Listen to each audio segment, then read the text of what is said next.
Hello students, मैं मोहम्मद सरफराज नवाज़ commerce की इस ई लर्निंग क्लास में आपका वेलकम करता हूं।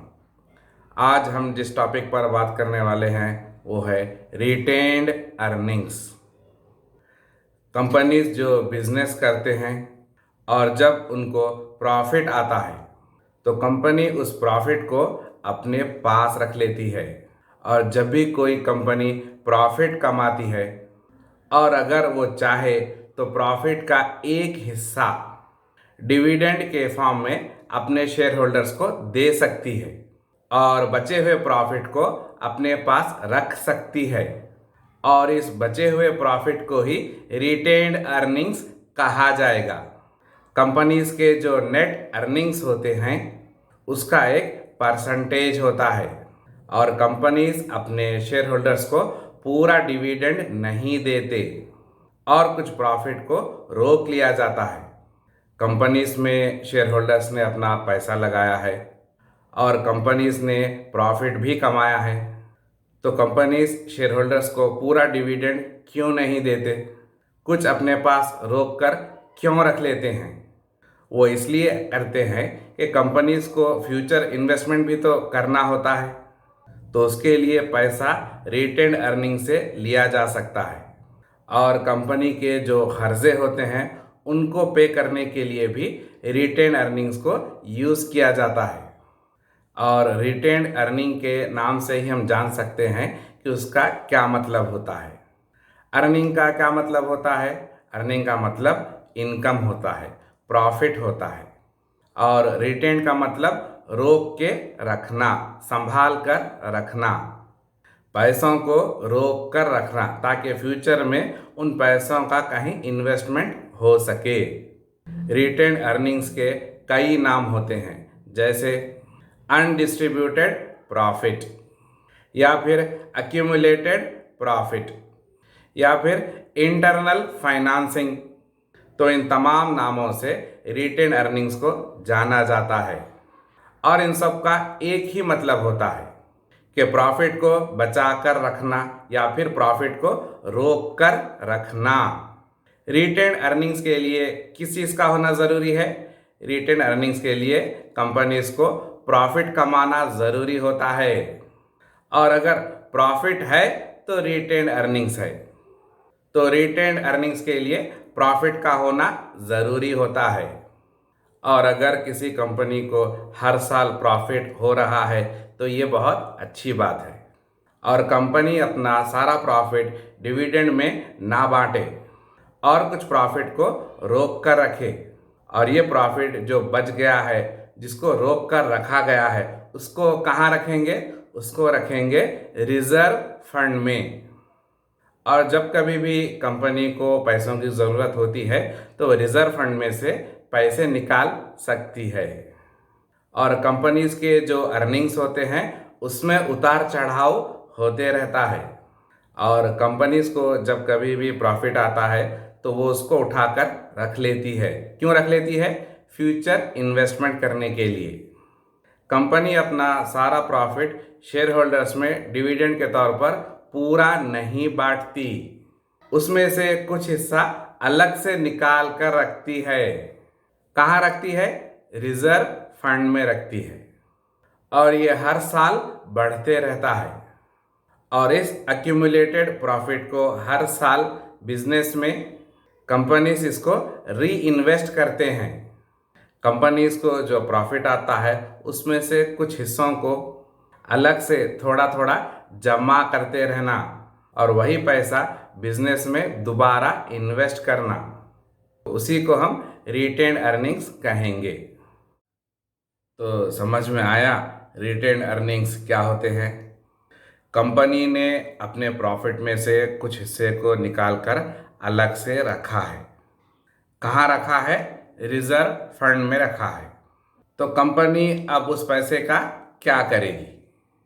कंपनी उस पैसे को फ्यूचर में इन्वेस्ट कर सकती है या फिर अपने कर्जे पे कर सकती है या फिर कंपनी बोनस शेयर्स इशू कर सकती है।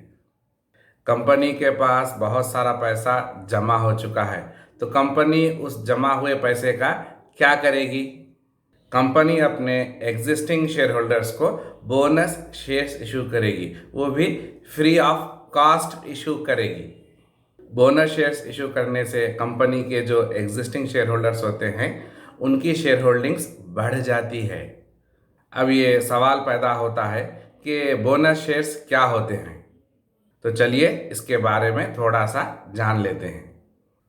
हमने जिस कंपनी में इन्वेस्ट किया है उसमें पैसा लगाया है और वो कंपनी हमें शेयर्स फ्री में दे दे तो हमें कैसा लगेगा, और शेयर्स फ्री ऑफ कॉस्ट मिले तो हमें कैसा लगेगा, और उस फ्री शेयर से हमको अच्छा प्रॉफिट मिले तो और भी अच्छा लगेगा। कई बार स्टॉक मार्केट में कंपनियां अपने एग्जिस्टिंग शेयर होल्डर्स को फ्री में शेयर्स इशू करती हैं, तो उन्हीं को बोनस शेयर्स कहा जाएगा। और जब भी कोई कंपनी प्रॉफिट कमाती है तो उस प्रॉफिट का कुछ हिस्सा डिविडेंड के फॉर्म में शेयर होल्डर्स को दे सकती है और बचे हुए प्रॉफिट को अपने पास रख सकती है, और इसी बचे हुए प्रॉफिट को रिटेन्ड अर्निंग्स कहा जाएगा। और कंपनी जब हर साल प्रॉफिट कमाती है तो इससे कंपनी की रिटेन्ड अर्निंग्स बढ़ जाती है, और कंपनी को जब लगता है कि उसकी रिटेन्ड अर्निंग्स काफ़ी हद तक बढ़ गई हैं तो कंपनी अपने रिटेन्ड अर्निंग के कुछ अमाउंट को शेयर्स में बदल कर अपने एग्जिस्टिंग शेयर होल्डर्स को बांट देती है, डिस्ट्रीब्यूट कर देती है, फ्री में डिस्ट्रीब्यूट करती है। तो ऐसे शेयर्स को ही बोनस शेयर्स कहा जाएगा। तो क्लियर हुआ बोनस शेयर्स क्या होते हैं। बोनस शेयर्स को हमेशा रेशो में बताया जाता है। अगर कंपनी ने 4:1 का बोनस शेयर डिक्लेयर किया है तो इसका मतलब ये हुआ कि जिनके पास कंपनी का एक शेयर रहेगा तो उनको फ्री में 4 शेयर्स मिलेंगे।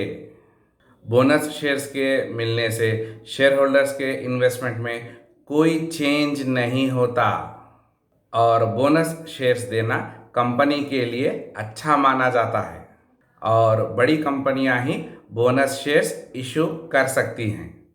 बोनस शेयर्स देने के बाद इन कंपनीज के शेयर्स अगले साल या फिर आने वाले सालों में कई अच्छे रिटर्न्स दे सकते हैं। बोनस शेयर्स के इशू करने से शेयर्स की प्राइसेस कम होती हैं, और ये क्यों किया जाता है? वो इसलिए किया जाता है कि एक छोटा इन्वेस्टर भी उस कंपनी के शेयर्स खरीद सके, और एक बड़ी कंपनी के शेयर प्राइसेस कम होते हैं तो छोटे इन्वेस्टर्स भी कंपनी के शेयर्स खरीद सकते हैं। तो इसलिए बोनस शेयर्स को इशू किया जाता है, समझे। रिटेन्ड अर्निंग्स को लॉन्ग टर्म कैपिटल माना जाता है, और जो बड़े इस्टेब्लिश्ड कंपनीज होते हैं वही रिटेन्ड अर्निंग्स को मेंटेन कर सकते हैं। बड़े कंपनीज जिनका मार्केट में एक नाम है, रेपुटेशन है, गुडविल है, वही कंपनीज रिटेन्ड अर्निंग्स को मेंटेन कर सकते हैं। अब सवाल ये पैदा होता है, क्या हर एक कंपनी रिटेन्ड अर्निंग कर सकती है? तो उसके लिए हमको चंद चीज़ों को जानना पड़ेगा, और हमको ये जानना पड़ेगा कि रिटेन्ड अर्निंग का करेक्ट बेसिक क्या होता है, टोटल अर्निंग ऑफ कंपनी कितनी है, टैक्सेशन पॉलिसी क्या है, कंपनीज को लेकर गवर्नमेंट ने कौन से पॉलिसीज अडॉप्ट किए हैं, और कंपनीज की डिविडेंड पॉलिसी क्या है। इन तमाम चीज़ों की बेसिस पर ही कंपनी अपना प्रॉफिट कमा सकती है और रिटेन्ड अर्निंग्स को निकाला जा सकता है। और कंपनी के जो टॉप मैनेजमेंट होते हैं वो अगर लॉन्ग टर्म के बारे में सोचें तो वो रिटेन्ड अर्निंग्स ज़रूर निकालेंगे, और रिटेन्ड अर्निंग्स को निकालने के लिए प्रॉफिट का ज़्यादा होना ज़रूरी है। कम प्रॉफिट में रिटेन्ड अर्निंग्स नहीं निकाला जा सकता। टैक्स अगर ज़्यादा है तब भी रिटेन्ड अर्निंग्स नहीं निकाला जा सकता। कंपनी के जो बोर्ड ऑफ डायरेक्टर्स होते हैं वो कंपनी की डिविडेंड पॉलिसी बनाते हैं, प्रॉफिट्स को कैसे डिस्ट्रीब्यूट करना है और शेयर होल्डर्स को कितना डिविडेंड देना है। और अगर डिविडेंड पॉलिसी ज़्यादा रखी गई तो रिटेन्ड अर्निंग्स नहीं निकाला जा सकता, और एक कंट्री के इकोनॉमिक सिस्टम को चलाने के लिए गवर्नमेंट का बहुत बड़ा रोल होता है।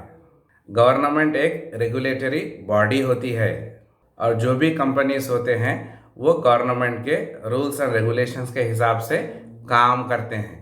गवर्नमेंट के रूल्स एंड रेगुलेशंस के हिसाब से ही कंपनीज अपने डिविडेंड पॉलिसी बनाते हैं। तो रिटेन्ड अर्निंग्स को कैसे निकाला जाता है, किन हालातों में निकाला जाता है, क्लियर हुआ? कंपनीज के लिए फाइनेंस हासिल करने का सबसे अच्छा सोर्स जिस पर कंपनी डिपेंड हो सकती है वो है रिटेन्ड अर्निंग्स, और ये कंपनी का इंटरनल सोर्स ऑफ फाइनेंस है। और इस फाइनेंस को लेने के लिए कंपनी को कुछ खर्च करना भी नहीं पड़ेगा। कंपनीज के पास खुद अपना पैसा रखा हुआ है और वो खुद अपने पैसे को इस्तेमाल कर रही है और किसी को कुछ रिटर्न देना नहीं है। अगर कंपनीज को फंड्स की ज़रूरत है, पैसों की ज़रूरत है, तो कैसे इकट्ठा कर सकती है? शेयर्स इशू करके कैपिटल इकट्ठा कर सकती है, जिसमें टाइम लगेगा। और किसी भी बैंक से लोन भी लिया जा सकता है, मगर इसमें भी टाइम लगेगा और कंपनी को उस लोन पर इंटरेस्ट देना पड़ेगा। प्रॉस्पेक्टस इशू किया जा सकता है, मगर उसमें भी टाइम लगेगा। यानी कंपनी को जो भी फंड्स इकट्ठा करना है उसके लिए टाइम लगेगा और किसी ना किसी को कुछ पे करना पड़ेगा। रिटेन्ड अर्निंग्स कंपनीज के लिए इंटरनल सोर्स ऑफ फाइनेंस माना जाता है, जिसमें किसी को कुछ देना नहीं पड़ता। रिटेन्ड अर्निंग से कंपनीज को फाइनेंशियल सपोर्ट मिलती है और रिटेन्ड अर्निंग से कंपनीज की फाइनेंशियल स्ट्रेंथ बढ़ती है। तो समझ में आया रिटेन्ड अर्निंग्स क्या होते हैं? तो आज की इस क्लास में आपने क्या सीखा? आज की इस क्लास में आपने सीखा कि रिटेन्ड अर्निंग्स क्या होते हैं, उनका क्या मतलब होता है और उनका क्या मकसद होता है, एम होता है, और वो कैसे इकट्ठा किया जाता है और फिर उसको कैसे और कहाँ इस्तेमाल किया जाता है, और रिटेन्ड अर्निंग्स को हासिल करने के लिए किन चीज़ों का होना ज़रूरी है उसको भी हमने समझा। और मैं उम्मीद करता हूँ कि आपको आज की ये क्लास समझ में आई होगी। और हमारी इस क्लास को हम यहीं पर रोकते हैं और मिलते हैं अपने नेक्स्ट वीडियो में। तब तक के लिए थैंक यू।